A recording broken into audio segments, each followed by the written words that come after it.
Bismillahirrahmanirrahim. Assalamualaikum warahmatullahi wabarakatuh.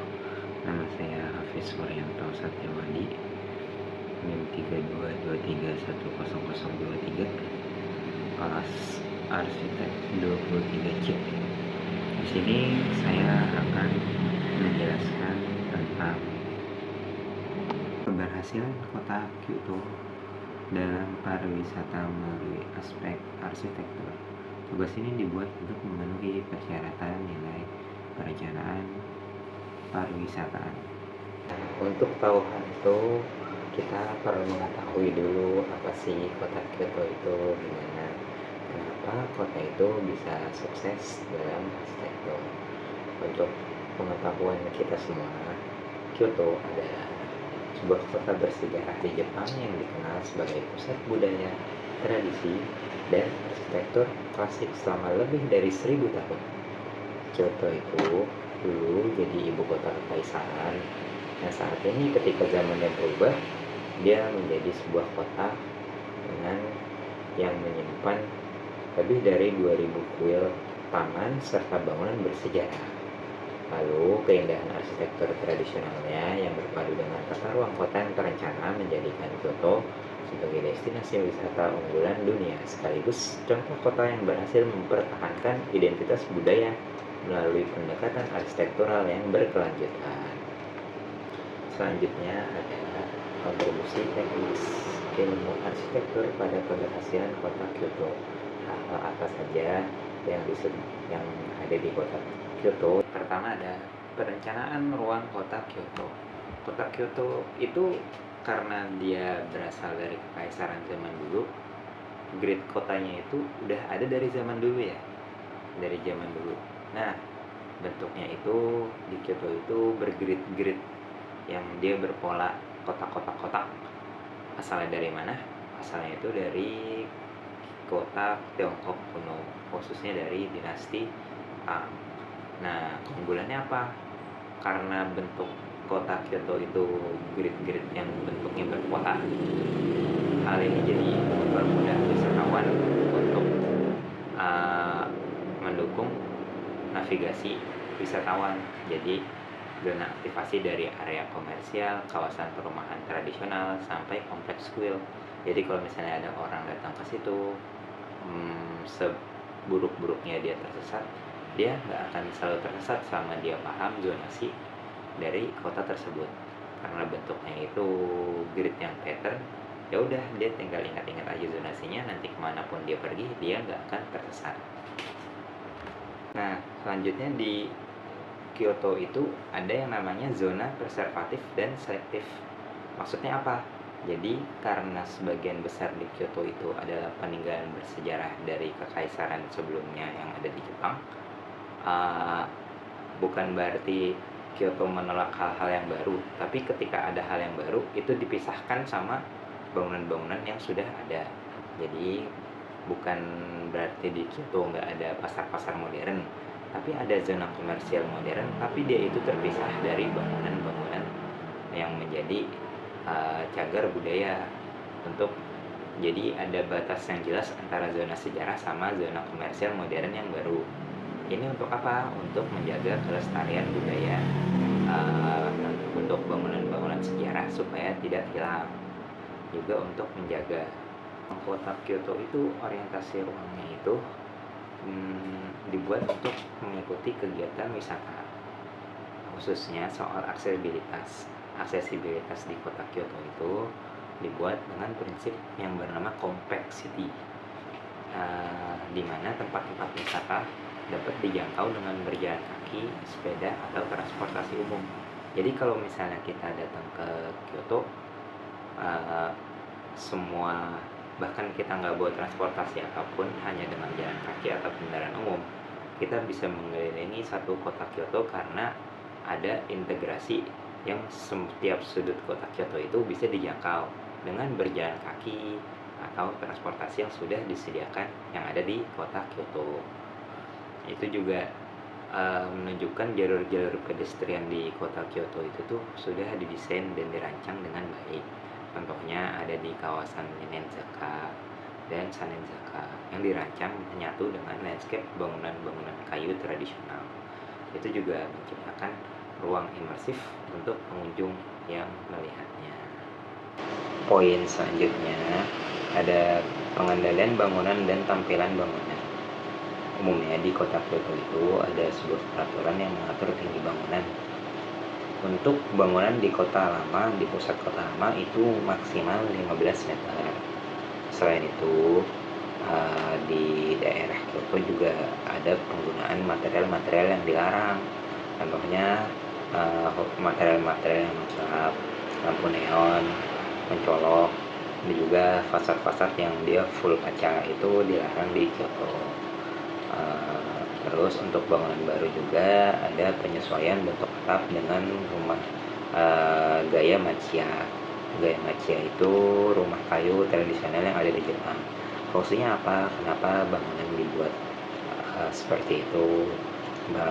Dia harus bentuk atapnya menyesuaikan dengan rumah kayu tradisional Jepang, materialnya dijaga, dan tingginya nggak boleh lebih tinggi dari 15 meter, supaya ketika ada bangunan baru itu dia bisa menyatu dengan bangunan-bangunan yang sudah jadi bangunan preservatif atau bangunan sejarah yang ada di Kyoto. Jadi ketika kita berkeliling-keliling di pusat kota Kyoto itu tidak ada kejumplangan arsitektural di setiap tempatnya, baik itu dari zona komersial yang modern maupun tempat yang jadi bangunan sejarah. Terus selanjutnya ada integrasi lanskap alam dan budaya. Jadi di Kyoto itu untuk penataan taman, sungai, dan bukit seperti di Arishiyama Bamboo Grove dan kuil Kinkaku itu dia didesain untuk menciptakan ketenangan ruang. Selanjutnya ada panduan visual ruang terbuka, visual koridor, dijaga agar pemandangan gunung atau situs suci tidak terhalang. Jadi untuk koridornya itu kalau kita lewat di sekitar Kyoto masuk ke koridor jalan itu kita bisa melihat langsung dengan jelas gunung-gunung atau situs suci yang ada di situ. Selanjutnya ada contoh-contoh bangunan yang ikonik dan infrastruktur yang ada di Kyoto. Yang pertama yang sangat terkenal itu ada kuil Fushimi Inari Taisha. Kuil ini tuh dikenal dengan tori merah. Tori merahnya ini dia membentuk panjang-panjang lorong-lorong warna merah, dia ada di sepanjang lereng gunung. Jadi kalau kita lihat banyak konten-konten di Jepang tuh yang orang masuk ke lorong dengan seperti pagar warna merah yang dia berbentuk panjang ke belakang, nah itu adanya di kuil Fushimi Inari Taisha. Desain bentuknya itu desain spasial repetitif yang menciptakan pengalaman visual dan spiritual yang unik bagi pengunjung. Yang terkenal di Kyoto ada juga kuil Kinkakuji. Kinkakuji itu kalau kita lihat itu huruf kanjinya itu artinya king, emas. Maksudnya apa? Dia itu pavilion emas. Nah, tapi bukan pavilion yang dilapisi emas, tapi berlapiskan daun emas. Nah, direfleksikan di permukaan kolam taman Jepang. Bangunan ini itu contoh dari arsitektur Zen yang menyatukan keindahan, refleksi alam, dan filosofi spiritual. Lalu selanjutnya juga bangunan ikonik yang ada di Kyoto itu Kyoto Station atau stasiun Tokyo. Jadi ketika kita baru datang ke Kyoto naik kereta itu langsung disambut dengan salah satu infrastruktur yang ikonik di kota Kyoto. Stasiun kota Kyoto sendiri itu memadukan fungsinya transit dan komersial sekaligus publik ya dalam satu bangunan futuristik. Sebagai apa? Sebagai contoh arsitektur sebagai gerbang kota yang merespon kebutuhan modern tanpa mengabaikan konteks budaya. Lalu bangunan yang terakhir adalah gaya Gion District dan Machiya Townhouse atau rumah Machiya. Ini tuh sebuah wilayah pemukimannya itu tradisional pakai gaya Machiya yang tadi sebelumnya disebut. Machiya itu atap berbentuk kayu. Nah, dia itu berjajar yang berfungsinya sebagai rumah, toko, dan penginapan. Fasadnya itu juga diatur berwarna netral, dan bentuk atapnya itu seragam, jadi memperkuat karakter lokalnya itu kuat. Selanjutnya ada keberlanjutan dalam desain atau desain yang berkelanjutan. Di Kyoto itu ada sebuah aturan yang ketat tentang konservasi bangunan bersejarah atau menjaga bangunan-bangunan bersejarah. Pemerintah Kyoto itu membuat sebuah kebijakan restorasi yang ketat. Jadi kayak material asli, juga teknik-teknik tradisional untuk membuat atap itu dipertahankan untuk renovasi bangunan sebagai bentuk dukungan terhadap pengrajin lokal dan pelestarian arsitektur tradisional. Terus untuk selanjutnya ada efisiensi energi dan adaptasi iklim lokal. Bangunan-bangunan yang dirancang di kota Kyoto itu dirancang untuk memaksimalkan ventilasi silang, pencahayaan alami, juga pemanfaatan taman benang air sebagai pendingin pasif seperti dalam kuil Zen dan taman tradisional. Terus selanjutnya ada kebijakan Green City. Salah satu contohnya itu penerapan Green Belt. Jadi kita kalau ke Kyoto itu nggak bisa sembarangan bawa mobil atau motor karena dia ada Green Belt-nya. Apa itu sabuk hijau? Jadi sabuk hijau itu batas yang tidak boleh dilewati oleh jejak karbon atau kendaraan-kendaraan beremisi. Hal ini sebagai untuk mendukung urban sprawl, untuk bentuk dukungan terhadap transportasi publik dan sepeda untuk mengurangi jejak karbon.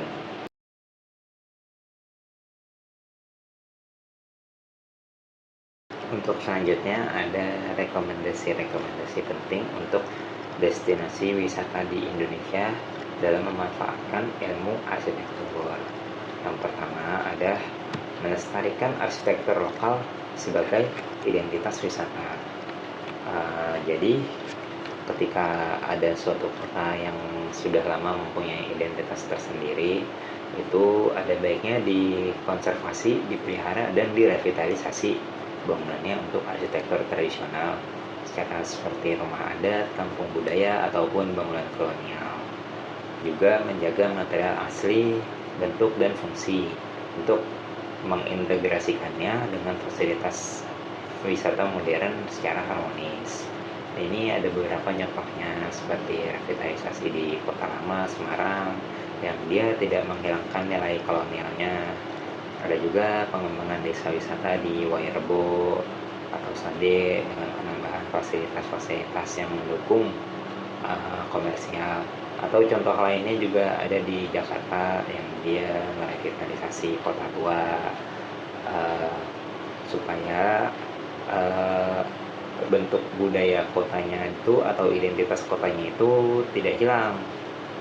Tapi bukan berarti budayanya masih ada tapi bangunannya ketinggalan zaman, tidak. Hal ini karena dia mempunyai identitas sendiri yang unik, tentunya itu akan menjadi daya tarik bagi setiap wisata yang ingin belajar budaya.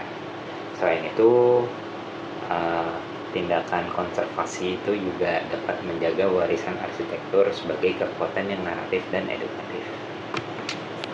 Lalu untuk poin kedua, menggunakan prinsip arsitektur berkelanjutan dan teknologi yang adaptif.